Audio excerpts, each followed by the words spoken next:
seorang ilmuwan Indonesia dalam satu forum mencadangkan supaya Datuk Seri Anwar Ibrahim sebagai Presiden sementara Indonesia. Malaysia sudah bersedia untuk mengambil alih tugas sebagai pengerusi ASEAN 2025. Perdana Menteri Datuk Seri Anwar Ibrahim berkata Malaysia bersedia untuk memimpin dengan visi perpaduan, keterangkuman dan kerjasama. Perdana Menteri Malaysia Datuk Seri Anwar Ibrahim tersenarai di tempat ke-15 dalam 500 Muslim paling berpengaruh di dunia. Rizab antarabangsa Bank Negara Malaysia BNM meningkat kepada $119.7 bilion Amerika pada 30 September lalu daripada $117.6 bilion Amerika.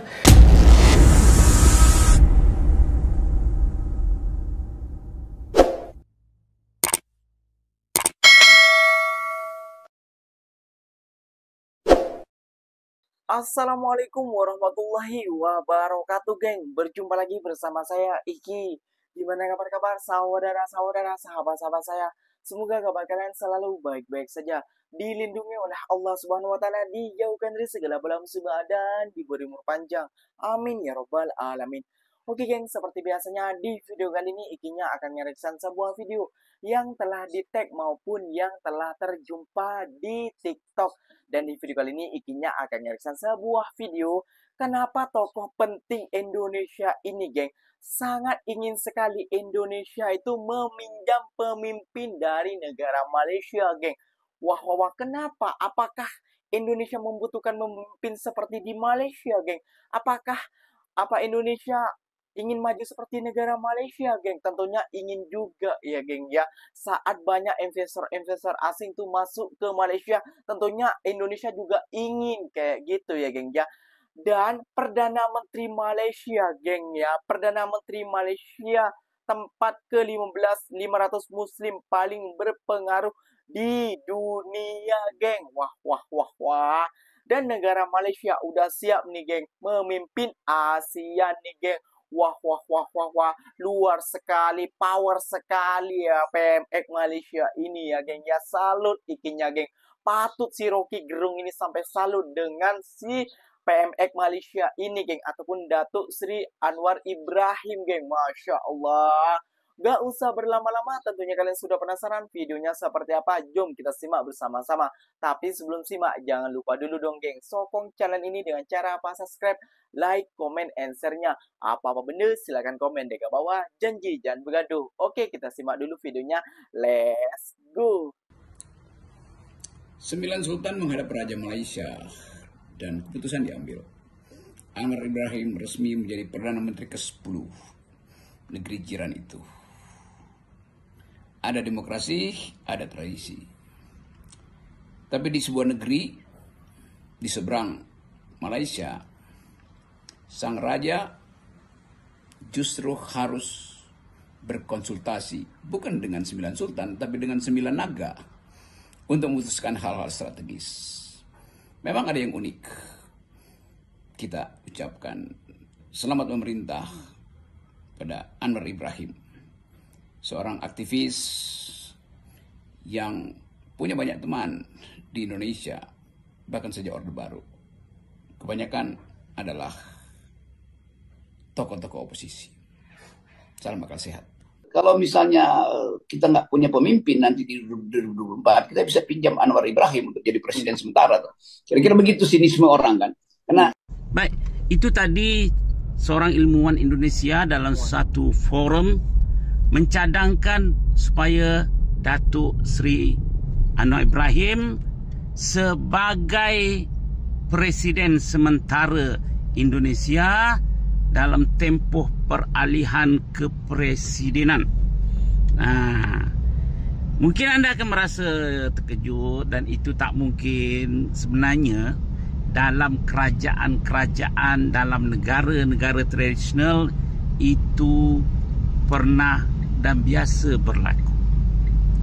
Misalnya Negeri Sembilan telah mengambil rajanya dari Pagaruyung untuk menjadi raja di Negeri Sembilan, dan sampai hari ini keturunan Raja Negeri Sembilan adalah raja yang diambil, dibawa dari Pagaruyung sebagai raja di Negeri Sembilan. Begitu juga di Aceh, pernah mengambil anak Raja Pahang sebagai sultan di Aceh. Sebagai sultan di Aceh.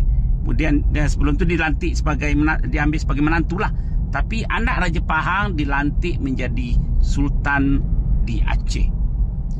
Begitu juga di kerajaan-kerajaan di negara-negara Melayu, negara-negara yang lain, negara-negara tradisional lah. Biasa mereka mengambil daripada negara-negara lain, negara-negara Melayu yang lain, kerajaan-kerajaan Nusantara yang lain untuk menjadi raja, atau dalam konteks sekarang jadi presiden di negara mereka. Jadi cadangan ilmuwan itu bukan aneh dan juga bukan mustahil. Boleh berlaku. Itu saja. Assalamualaikum. Malaysia sudah bersedia untuk mengambil alih tugas sebagai pengerusi ASEAN 2025. Perdana Menteri Datuk Seri Anwar Ibrahim berkata Malaysia bersedia untuk memimpin dengan visi perpaduan, keterangkuman dan kerjasama. Recent geopolitical division threaten the stability of our region. But through shared leadership and a policy of strong neutrality, or we call it centrality, we can overcome these changes, inshallah. And as we may go beyond ASEAN, as we explore the partnerships with BRICS, which will deepen global South-South, we call it global South relationships, we reiterate the paramount importance of adhering to a rules-based order regionally and internationally, but we reject the hypocrisy and double standards observed by those when it suits them. Anwar berkata demikian semasa ucapannya sebelum melancarkan Forum Megatrend Khazanah 2024 di Kuala Lumpur pada Isnin. Selain itu, Anwar berkata dunia memerlukan seni bina kewangan baru berasaskan prinsip equity, permainan sama rata serta keadilan. We cannot continue to be disadvantaged by the anomalies and aberrations of the Bretton Woods system. Now, Excellencies, ladies and gentlemen, as we navigate this age of turbulence and contradiction, let us do so with courage, conviction, and a commitment to the greater good. Perdana Menteri Malaysia Datuk Seri Anwar Ibrahim tersenarai di tempat ke-15 dalam 500 Muslim paling berpengaruh di dunia. Perkara itu dikeluarkan The Muslim 500 edisi 2025 yang diterbitkan sebuah pusat kajian bebas, pusat kajian strategik diraja Islam yang bernaung bersama Institut Pemikiran Islam Diraja Al-Bait berpengkalan di Amman, Jordan. Pusat kajian itu menyelarakan Perdana Menteri di tempat ke-9 dalam kategori pemimpin dan ahli politik. Dan Muslim 500 juga menyelarakan Raja Jordan, Raja Abdullah II Al-Hussein di tempat pertama, diikuti ulama dan pengarah Dar Al-Mustafir, Tarim Yaman Syekh Al-Habib Umar Hafiz, Emir Qatar Sheikh Tamim Hamad Al-Thani, pemimpin tinggi Iran Ayatollah Sayyid Ali Khamenei dan Raja Arab Saudi Raja Salman Abdul Aziz Al Saud. Selain itu, Presiden Indonesia yang baru, Prabowo Subianto dan Pengerusi Nahdlatul Ulama, Yahya Cholil Stakuf, turut tersenarai di tempat ke-18 dan 19.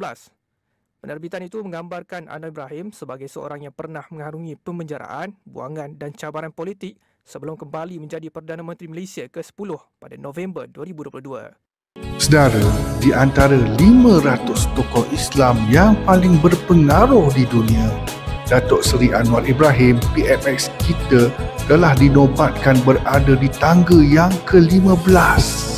Kedudukan PMX kita pada tangga yang ke-15 tokoh Islam paling berpengaruh di dunia telah naik 2 anak tangga berbanding tahun sebelumnya. Ironinya, PMX kita tidak perlu pun menubuhkan parti Islam atau masuk mana-mana parti Islam untuk berada dalam lingkungan 15 pemimpin Islam yang paling berpengaruh di dunia.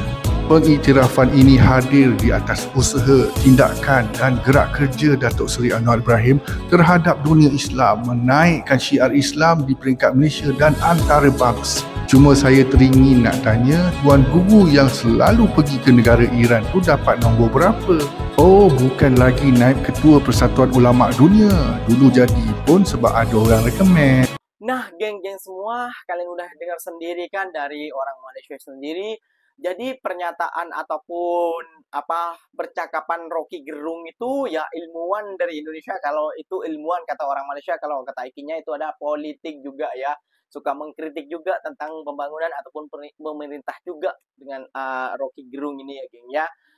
Itu bukan main-main dan bukan aneh ya. Lihat sendiri sejarahnya seperti apa. Dulu pernah meminjam-minjam kayak gitu ya geng ya. Wah, andai kata nih ya, andai mengandai kayak gitu ya geng ya. Kalau PMX Malaysia dipinjam oleh Indonesia, ya kalau jadilah pinjam berapa tahun, 5 tahun ataupun 2 tahun ataupun 1 tahun ya geng ya.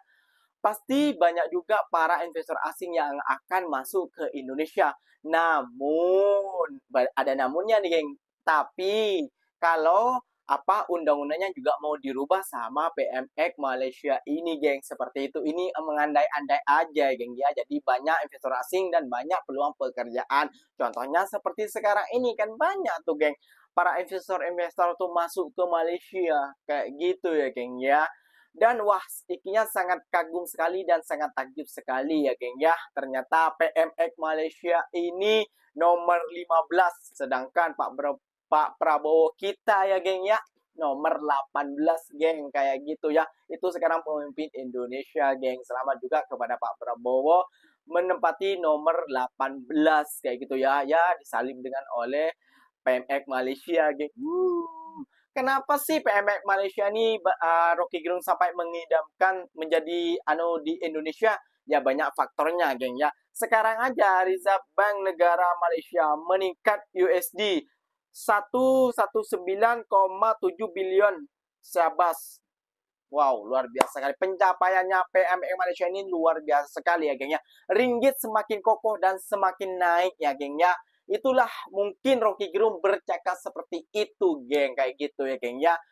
Oke geng, kita akan menghadirkan satu video lagi ya. Jom kita simak bersama-sama. Oke, let's go. Rizab Antarabangsa Bank Negara Malaysia BNM meningkat kepada $119.7 bilion Amerika pada 30 September lalu daripada $117.6 bilion Amerika pada 13 September 2024.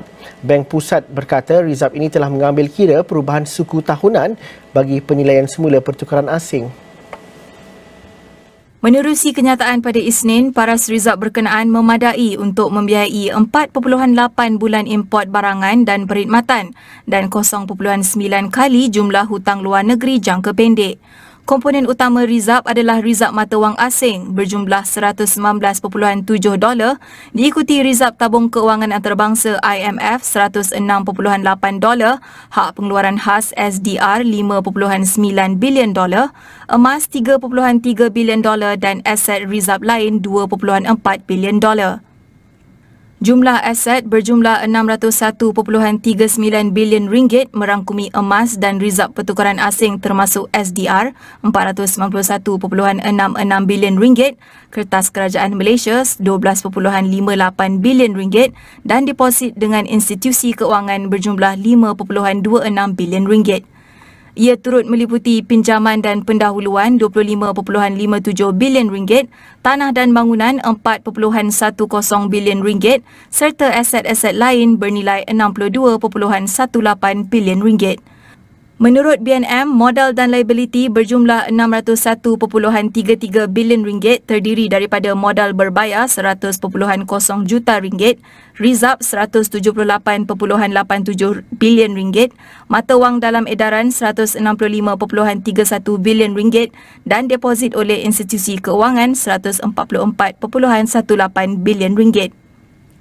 Manakala deposit kerajaan persekutuan mencatatkan RM4.87 bilion, deposit lain RM64.96 bilion, kertas bank negara RM12.19 bilion, peruntukan SDR RM27.22 bilion dan liability lain bernilai RM3.6 bilion.